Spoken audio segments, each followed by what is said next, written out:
The cold steel of the knife sliced through my ribs like it was butter. And I remember thinking, as the world tilted sideways onto the blood-soaked carpet of my penthouse, that at least this time I'd die rich. My brother's face, Ethan's face, twisted in that same smug grin he'd worn since we were kids, hovered above me. His hands gloved and steady, whispering, "Sorry, sis, but family comes first." And then nothing. Just black. Until the scream ripped me awake. Not in the afterlife, but back in my 16-year-old body, choking on the acrid smoke of Mom's Virginia Slims as she hurled my backpack at the front door of our crumbling split level in suburban Ohio. I hit the welcome mat face first, the impact jarring my teeth, and for a split second, I thought it was a dream. A fucked up, cosmic joke. But the taste of gravel and the sting of tears mixing with snot told me otherwise. It was 2009, all over again. Obama was president. Twilight was poisoning teen girls' brains. And I was Claire Goddamn Harper, the black sheep of the family, getting booted out at 16 for a crime I didn't commit. Except this time, I knew every rotten detail. This time, I wouldn't beg for scraps or build an empire just to have it stolen from my cooling corpse. Dad's voice boomed from the doorway. All faux righteousness. You think we're stupid? Claire? Stealing from your own mother's purse? Get out and don't come back until you've learned some shame. He was a high school principal. The kind who preached morality in assembly halls while turning a blind eye to his son's coke-fueled joyrides. Mom clutched her Chanel knockoff purse like it was the Holy Grail, her bleached bob quivering with indignation. And there, peeking from behind her skirt like the golden child he was, Ethan, 14, already taller than me, with that choir boy smile hiding the devil's own secrets. I pushed myself up, spitting dirt, and locked eyes with him. He blinked, all innocence.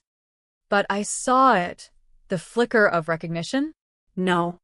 Impossible. This was the reset button, my second chance, and he had no clue the monster he'd made of me.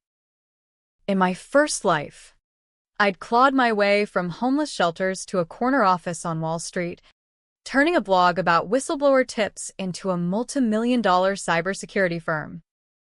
I'd forgiven them. Let them back in when Ethan hit rock bottom with leukemia at 25, wiring that $300,000 for his experimental treatment out of some masochistic sense of blood ties. And how did he repay me? By slipping roofies into my champagne at the family reunion, staging it as a tragic overdose to inherit it all. The papers called it the rise and fall of a self-made woman. Bullshit. It was fratricide with a side of greed. Now, rain started to patter on the overgrown lawn, turning the driveway into a muddy trap. I wiped my face, tasting the future I wouldn't let repeat. You know what, Dad? You're right. I won't come back. My voice cracked, but not from hurt, from the cold fire building in my gut. I grabbed my backpack, the one stuffed with thrift store clothes and a dog-eared copy of the bell jar, and started walking. No dramatic turnaround. No tearful pleas. Just steps into the gathering dusk, toward the bus stop that would take me to Cleveland's underbelly. The neighborhood watched from behind lace curtains, Mrs. Kowalski with her nosy schnauzer. The Ramirez kids on their bikes. Whisper Central. They called it. By morning, the whole block would know the Harpers' troubled daughter had finally snapped. Fine by me. In this life, rumors were weapons, and I'd learned to wield them like a pro. The Greyhound to the city reeked of stale fries and desperation, but it was a palace compared to the alleyways I'd crash in later. I slumped into a window seat, watching the cornfields blur into strip malls, my mind racing faster than the engine. First things first, survival. At 16, I was no virgin to the streets. First time around, I'd panhandled, waitressed at diners where the cooks pinched your ass for tips, and audited classes at community college until I scraped together tuition for real. But knowledge was power now. I knew the economy was about to tank in '08. No. Wait. This was '09. The recession's hangover. Jobs were scarce, but tech was booming. I'd pivot early, skip the soul-crushing retail gigs, aim straight for coding boot camps or whatever free online courses I could pirate.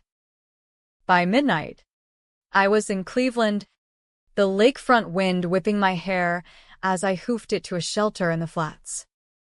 The intake lady, a no-nonsense black woman named Rita, with tattoos snaking up her arms, eyed my soaked jeans and gave me a bunk and a hot meal. "Runaway?" she asked, sliding over a tray of mystery meatloaf. "Kicked out," I muttered, forking into the slop. It tasted like regret, but I forced it down. "Family issues," she snorted. "Ain't we all? Keep your head down, girl. Streets eat dreamers." Dreamers. Yeah, I'd been one once. Dreamed of Harvard, of Dad's proud nod at graduation, of Ethan looking up to me instead of stabbing me in the back. But dreams were for suckers. This time, I'd build walls of code and contracts, untouchable. As I lay on the thin mattress that night, listening to the symphony of coughs and sobs, I plotted. Step 1. Get a library card tomorrow. Research emancipation laws. Ohio let minors sue for independence if they proved self-sufficiency. Step 2. Hustle odd jobs. Save for a laptop. Step 3. Expose the lie that started it all. Because here's the secret they buried deeper than Jimmy Hoffa. That stolen money from Mom's purse? $200. Gone the week before my birthday. I'd been framed. Classic misdirection. Ethan, the perfect son, had blown it on weed and poker with his sketchy friends from the country club. Dad found out, panicked about his rep. And Mom, Mom, needed a scapegoat to keep the PDA wine moms from gossiping. So they pinned it on me, the quiet one who read too much and talked back just enough. Planted the evidence in my room, a crumpled 20 in my sock drawer.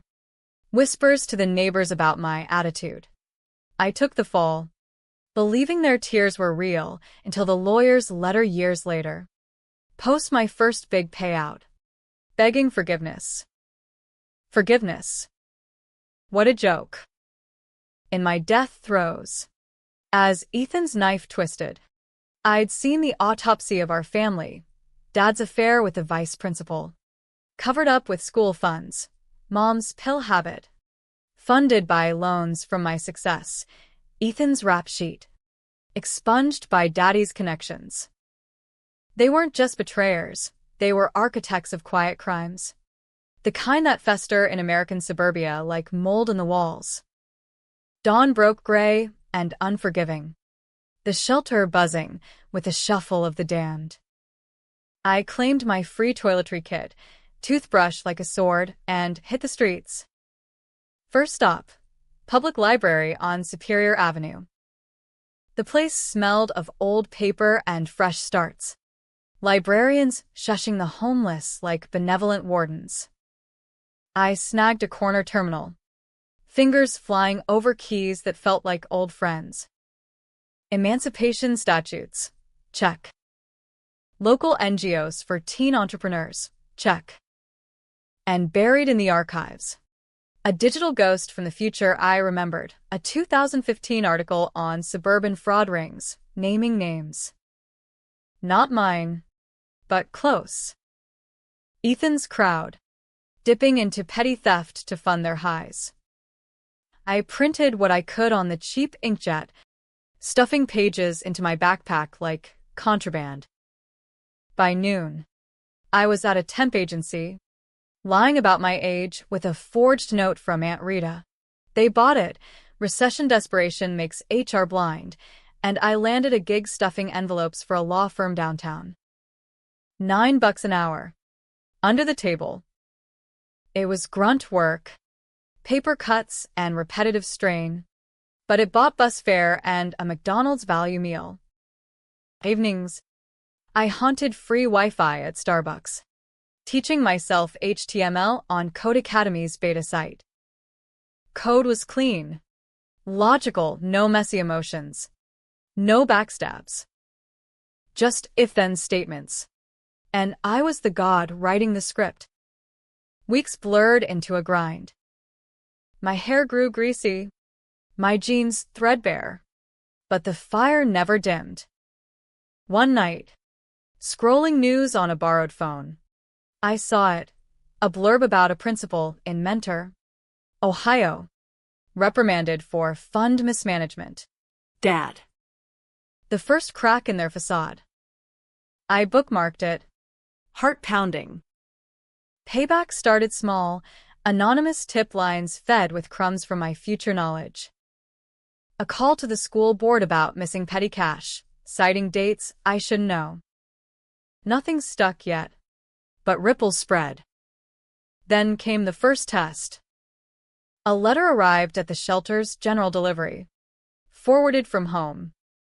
Mom's handwriting, loopy and pleading. Claire, honey, we miss you. Come home for Thanksgiving. Ethan's been asking about his big sister. Bullshit. In the first life, that letter had been the hook, reeling me back for a tearful reconciliation that masked their slow bleed of my earnings. This time, I burned it in the shelter's communal sink, watching the flames lick her words to ash. Not your sister anymore, I whispered to the smoke. Winter hit Cleveland like a freight train, winds off Lake Erie slicing through my thrift store coat, snow piling up in drifts that swallowed the week. I was holding steady, though, banking $2,000 in a savings account at a branch that didn't card minors. The envelope stuffing gig evolved into data entry for the same firm, where I overheard enough divorce settlements to pen my own playbook on leverage. But the real gold was the code.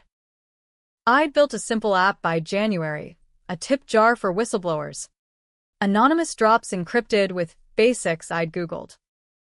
Nothing fancy, but it went viral on Reddit's r/truecrime, pulling in ad revenue from paranoid users. $500 in the first month. I bought a refurbished ThinkPad off Craigslist. My Excalibur.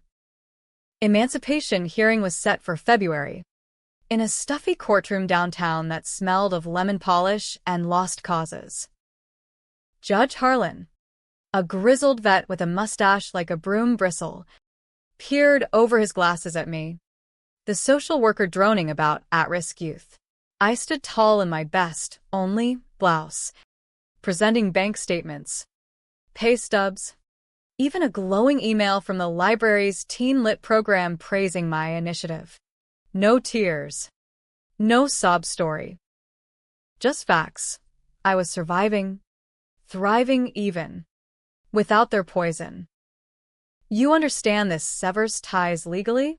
Judge Harlan asked, tapping his gavel like a metronome. Crystal clear. Your Honor. My voice didn't waver. Behind the wood paneling, I pictured Mom's Valium-fueled hysterics, Dad's bluster about ungrateful brats. Good. Let it sting. Approved. Claire Harper, 17 in paperwork, if not years. Free agent. I celebrated with a slice of pizza from Little Italy, extra cheese. No regrets, and crashed at a youth hostel, dreaming of Silicon Valley. But revenge wasn't a side quest, it was the main arc. I'd mapped it out in an encrypted notebook app. Phase 1. Erode their foundations. I'd already seeded doubts. That tip line call led to an audit at Dad's school. Whispers of irregularities in the booster club funds. Nothing criminal yet. But his poker nights with the board were getting tense. Per the local forum I lurked. Ethan was the wild card. The one who'd end me last time. In this loop, he was still the star quarterback at Mentor High. Charming teachers and dodging consequences. I needed eyes inside. Enter Mia, a barista at my Starbucks haunt. 17 like me, with purple-streaked hair and a grudge against jocks after her ex dumped her for the cheer squad. Ethan Harper? Total douche, she spat one afternoon, steaming my free drip coffee. Tried to hook up at a party, then ghosted. Why? Family history, I said. Casual. Ever hear about his side hustles? Her eyes lit up. Oh, yeah. Weed deals in the locker room. I know a guy who knows a guy. By March, Mia was my proxy. Snapping blurry pics of Ethan's crew at Keggers. Trading gossip for $20 here. A coding lesson there. The evidence piled up. Texts about product drops. A baggie of pills swiped from a gym bag. I anonymized it all. Feeding packets to the high school's tip app, irony. Since I'd inspired similar tools in my first life. The principal's office got wind. Suspensions loomed. Ethan texted me once. From a blocked number I'd unblocked out of morbid curiosity. Heard you are alive. Dad says you are a slut now. Come home, beef, or you fuck up more. I blocked him back. But the barb landed. Slut. The word they'd hurled in the first timeline too. When I started dating seriously, building my firm. They'd twisted my independence into vice. Mom sobbing to aunts about prayer circles for my soul. It fueled me. I upgraded the app. Added blockchain basics for true anonymity, self-taught from MIT OpenCourseWare, and pitched it to a local startup incubator. They bit. Offering mentorship and a microgrant. $25K. Seed money. Spring thawed the lake. And with it came the first real backlash. A cop show on Channel 5, some Dateline ripoff, did a segment on troubled teens in the heartland, featuring a pixelated Ethan as victim of peer pressure. Dad on camera. Voice cracking. My boy is a good kid. It's the environment. No mention of me, the ghost daughter. But in the comments, the knives came out. What about the sister who ran off? Probably on drugs too. Mia forwarded me the link, and I laughed, bitter and sharp. Phase 2, go public. I wrote the op-ed under a pseudonym. Exiled Echo, for the Cleveland Plain dealer. Kicked out at 16. The cost of family lies. No names at first, just the skeleton. A girl framed for theft. Abandoned to the streets. While her brother's crimes festered unchecked. It ran in the Sunday edition. Page A12. And the switchboard lit up. Talk radio aided alive. Hosts debating, helicopter parents versus. Tough love. Callers splitting hairs on morality. Dad called the paper. Raging about libel. But it was all truth. Veiled just enough. The fallout was delicious. Mentor High's enrollment dipped, parents pulling kids from the toxic football program. Ethan's scholarship offers dried up. Whispers of character issues. Mom tried the guilt trip. A voicemail left at the hostel's desk. Claire, this is killing us. Your brother's future. Please. Call. I deleted it, but saved the transcript. Ammo. By summer, I was interning at a fintech startup in Columbus, remote. Paid. With equity whispers. The app. now Whistle Secure, had users in the thousands, partnerships brewing with NGOs. I rented a studio apartment overlooking the Scioto River. IKEA furniture and all. My first real home. Nights. I pored over old emails from the first life, piecing the puzzle. The big secret? Not just the theft. Dad had skimmed booster funds for years, thousands, funneled to hush Ethan's first arrest at 12. A shoplift turned joyride. Mom knew. Enabled it with her pharmacy samples resold under the table. They'd built an empire of excuses on my back. I needed proof. Hacked? No. Too risky juvenile record or not. I wasn't sloppy. Instead, I played long game. Donated anonymously to a victims' rights group, tipping them off to patterns of cover-up in mentor schools. They investigated. Quietly. Meanwhile, I dated cautiously. Jake, a coder from the incubator, with tattoos of binary code and a laugh that thawed my edges. He didn't pry about my past, just shared falafel runs and late-night debugging sessions. For the first time, vulnerability didn't feel like a trap. But autumn brought the storm. Ethan got caught, real this time. A raid on the quarterback's basement den, courtesy of my planted leads. Oxy. Coke. Enough to make headlines. Golden boy busted. Suburbs dark underbelly. Dad resigned in disgrace. Mom checked into rehab under a cloud of stress. The calls flooded my burner phone, numbers I recognized from the future. Aunts. Uncles. Even the goddamn minister. Claire. They're destroyed. As family, you have to help. Family. The word tasted like bile. I ghosted them, focused on scaling Whistle Secure. Investors circled, VC sharks from Sandhill Road. Smelling blood in the privacy market. A term sheet landed, $2 million valuation. I was 21 in body now, 27 in scars, and untouchable. Or so I thought. The knock came on a drizzly November evening, as leaves choked the gutters outside my apartment. Jake was out of town for a conference, the place lit by my laptop's glow. I opened the door to a ghost. Dad. Thinner. Gray at the temples. Clutching a manila envelope like a lifeline. Claire, he croaked, eyes darting past me into the warmth. We need to talk. I didn't slam the door.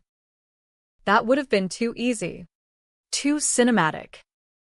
Instead, I leaned against the frame, arms crossed, the chill seeping in like an uninvited guest. Dad looked smaller than I remembered, shoulders hunched under a Burberry trench that screamed desperate attempt at dignity. The envelope crinkled in his fist, edges worn, as if he'd gripped it through 1,000 what-if rehearsals. Talk, I said, flat as Ohio asphalt. No, Dad. No softening. The hallway light buzzed overhead, casting shadows that aged him a decade. He swallowed, glancing at the neighbors' doors like they might eavesdrop. Can I come in? It's about Ethan. And. Us. Us. As if we'd ever been a unit, not a battlefield with me as collateral. But curiosity, or the predator in me, won. I stepped aside, gesturing to the IKEA armchair that suddenly felt like a throne. He sat gingerly, envelope on his lap, while I perched on the kitchenette stool, a wall of granite between us. First, the article he started, voice pitch low. That was you, wasn't it? Exiled echo. Jesus. Claire, you could have called. We were hurting too. Hurting. The word ignited something feral. Hurting? Like when you planted that 20 in my drawer and called the cops. Or when Mom spread rumors I was acting out to cover your golden boy's weed habit. Spare me the revisionist history. Dad. His face crumpled. But not in remorse, in calculation. I'd seen it before. In boardrooms of my first life. Execs spinning scandals into PR wins. It was a mistake. We were scared. Ethan was just a kid. A kid who grew up to shank his sister for her 401k. The words slipped out before I could cage them. A bleed from the future. His eyes widened. Genuine shock. Good. Let him squirm. What the hell does that mean? He leaned forward. Envelope forgotten. Claire. You're not making sense. Listen. Ethan's in trouble, real trouble. The charges. They're piling up. Juvenile detention. But if he flips on his suppliers, it's witness protection. We need money. For lawyers. For moving. 300K. Tops. You always were the smart one. I hear you've got this app thing going. Help us, and we'll make it right. Family discount. 300K. The number hit like a gut punch, echoing the plea from my deathbed timeline. Back then, it was for chemo, Ethan's brave fight against leukemia. I'd liquidated stock, wired it overnight, only for him to relapse into murder once the inheritance cleared. Now. It was prequel, seed money for his escape. Their fresh start on my dime. The irony was Shakespearean, the betrayal as American as apple pie laced with arsenic. I stood, pacing to the window, overlooking the river, its surface oily under street lamps. Make it right how? By admitting you framed me? That the theft was cover for Ethan's first score.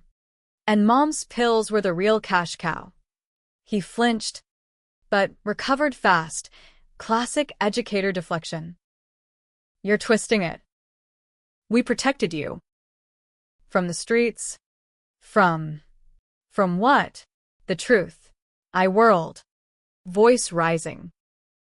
I know everything. Dad. The booster funds you siphoned, $8,000 in '07 alone. Per the audit trail, I tipped off.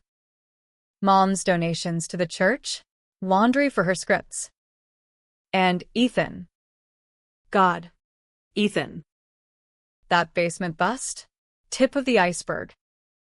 By 25, he'll be peddling fentanyl to finance his entrepreneurial ventures, then crying wolf with cancer to bleed me dry.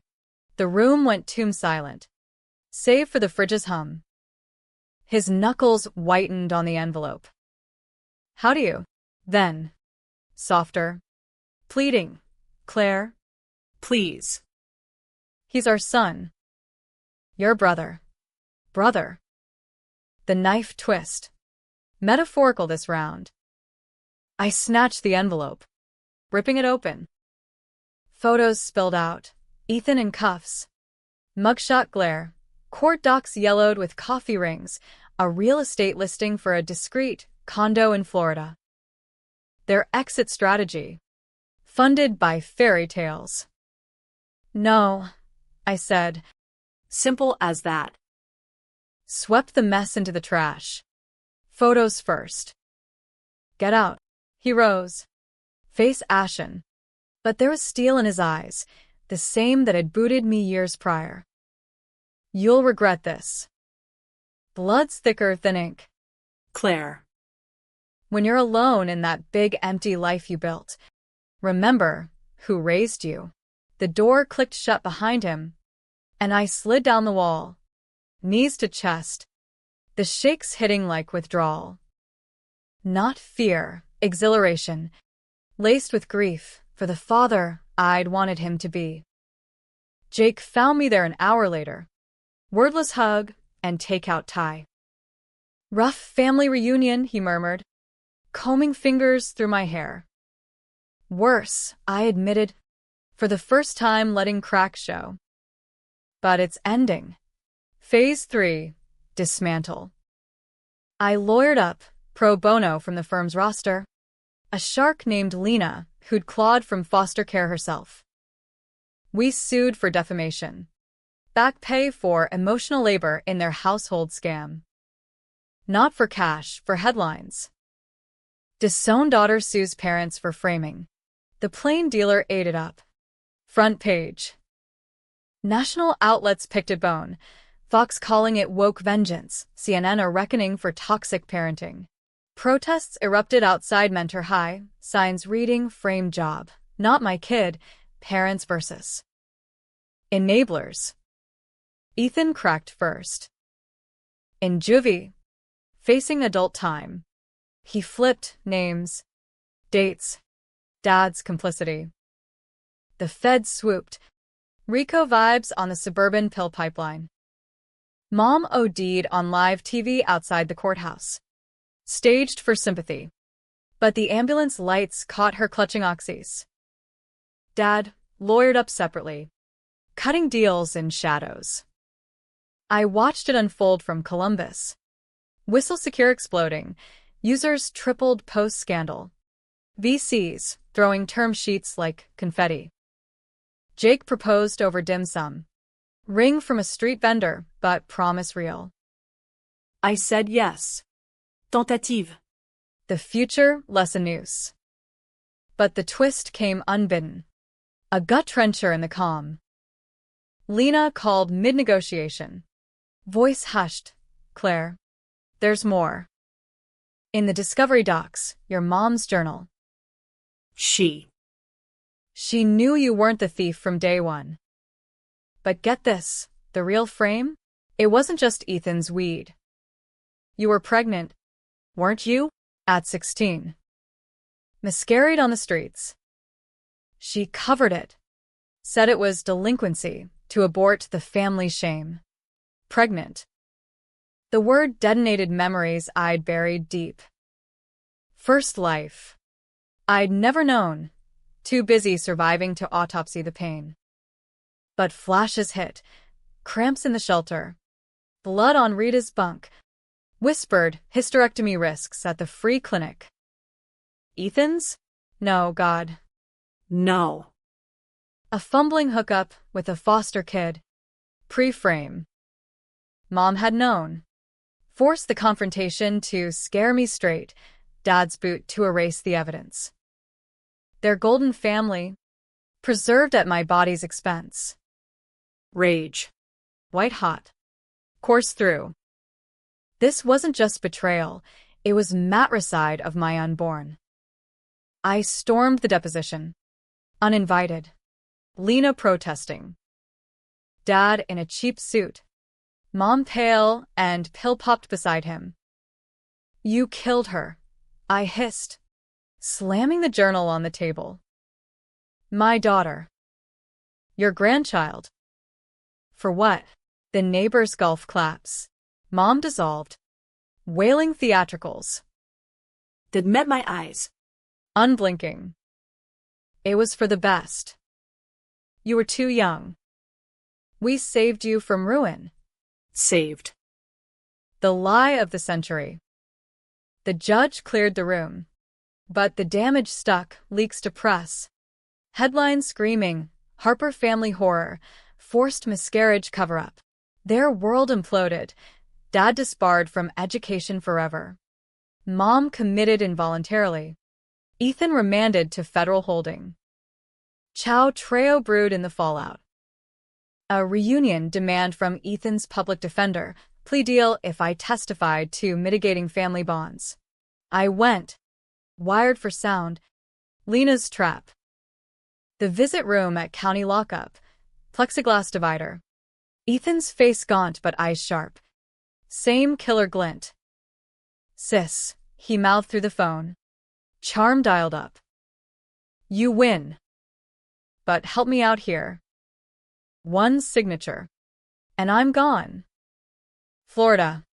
New life. For old times. Old times, dodgeball games, shared ice cream.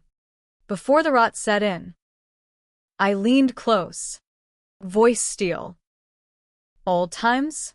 Like when you gutted me for my empire. Or this prequel, where you steal my womb's future? His mask slipped, fury flashing. What the fuck? You're crazy. Sign. Or You'll what? Kill me again? The guard tensed, but I pressed. I know. Ethan. The knife. The overdose script. Futures written. Brother. Yours ends in chains. He lunged at the glass. Screams muffled. As I walked out, the recording burning in my pocket. Evidence for the feds. Conspiracy whispers. Enough to bury him deeper. The trial was a circus. Cleveland's own Salem Redux, cameras flashing like lightning. Protesters chanting outside the federal courthouse on Lakeside Avenue. Justice for the framed versus protect our youth. I testified in a navy pantsuit. Hair in a no-nonsense bob. Lena coaching me to speak from the gut. Not the grudge. The gut won. I recounted the frame. The streets. The lost child. Voice steady until mom's cross-exam. Her lawyer painting me as vindictive opportunist. She took the stand after. Doped eyes welling. I loved her. We all did. It was a mistake born of fear. Fear. Their universal excuse. The jury didn't buy it, verdict swift. Dad. 10 years for embezzlement and obstruction, Mom. 5 for accessory and endangerment, Ethan. 15 minimum on distribution. With enhancements for the family enterprise. No parole whispers. Thanks to my recording. Authenticated and airtight. Outside. Post-sentencing. The press swarmed. MS. Harper. Any words for your family? A mic thrust my face. Jake's hand steady on my elbow. Forgiveness is earned, I said. Cameras whirring.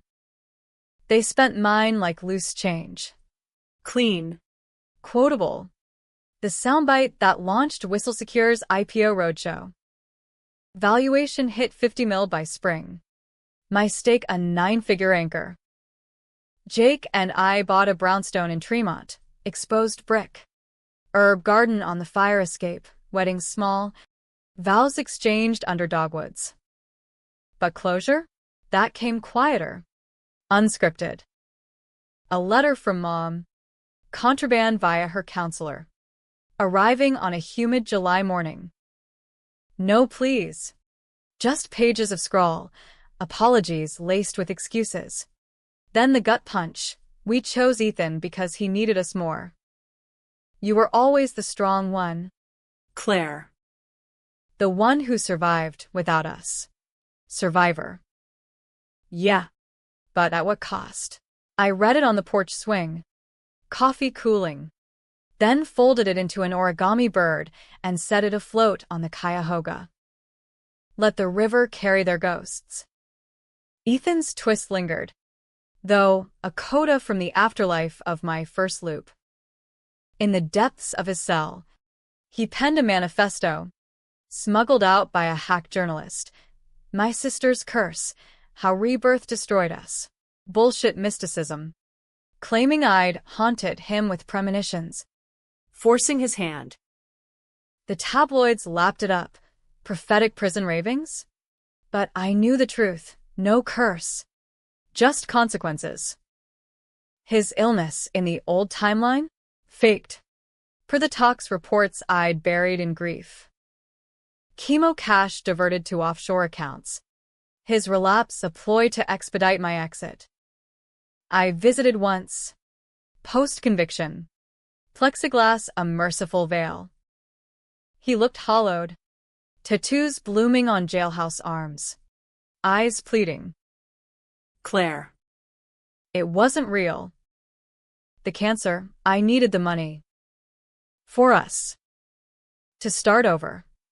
Us. Always us. There is no us. Ethan. Just you, rotting in the choice you made twice. He pressed the glass. Whisper frantic. Twice. What do you? Goodbye. Brother. I hung up, the door sealing with finality. Life post-revenge unfolded in Technicolor bursts. Whistle Secure went public. Me on Forbes 30 Under 30, the app that toppled a dynasty. Jake and I adopted a rescue mutt. Named her Echo. Walks along the lake where I'd once plotted in shadows. Therapy unpacked the layers, grief for the girl I was. Rage for the family that wasn't.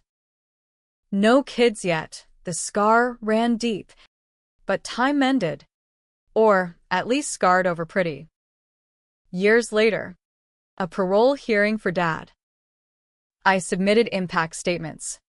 Virtual from our Silicon Valley Pi de Terra. Whistle Secure's HQ, now a privacy fortress. Users global. Denied. Unanimously. Mom passed in custody. Natural causes. Her last letter a postcard. Proud of you. Finally. I framed it. Ironic talisman. Ethan? He broke out once, 2023 headlines. A botched tunnel job with cell block cronies. Recaptured in a Toledo motel. High on his own supply. Life without. Now. His golden light snuffed. Me? Claire Harper. Reborn not just in body, but bone deep. The streets forged me once. The second chance tempered me to steel. Betrayal's blade cuts both ways. But revenge? It's the forge where survivors become legends. And in America's heartland grind, where secrets simmer under minivan hoods, I stand unbowed. Kicked out at 16. Yes. But risen unbreakable. No regrets. Just the hum of code. Jake's hand in mine. And the echo of a family I outgrew. The end? Nah. Just the sequel's opening crawl.